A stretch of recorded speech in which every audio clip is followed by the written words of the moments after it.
परिस्थिती नव्हती.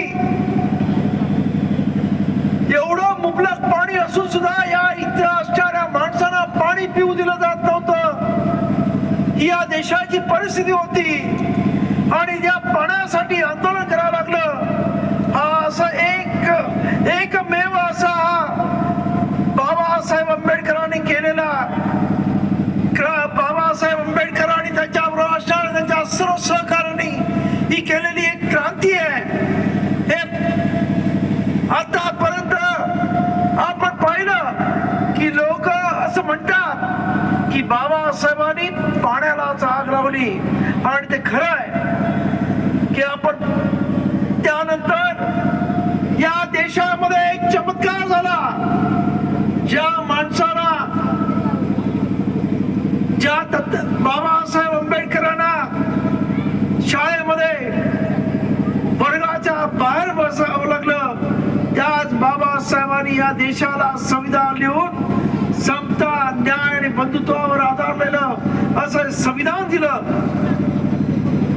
आज या इथे आंबेडकरी जनता, मला तिला धन्यवाद द्यायचा आहे की बाबासाहेब असं म्हणून गेले की जे इतिहास विसरतात ते इतिहास घडू शकत नाहीत. आज 100 वर्षानंतर सुद्धा आंबेडकरी जनता एवढ्या मोठ्या संख्येने इथे उपस्थित राहते. हे खरं म्हणजे बाबासाहेबांनी या आंबेडकरी जनतेमध्ये जे क्रांतीचं स्फुल्लिंग पेटवलेलं आहे ते कधी विसरणार नाहीये. आणि त्यामुळेच आज या इथे शताब्दी वर्ष चालू असताना सुद्धा या इथे प्रचंड मोठ्या संख्येने लोक या चौदार तळ्यावर आणि क्रांती स्तंभावरती येत आहेत.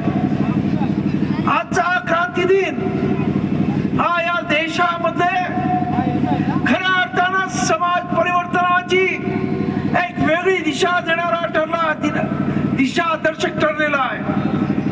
आणि म्हणून आपण सर्वजण या इथे दर वर्षी 20 मार्चला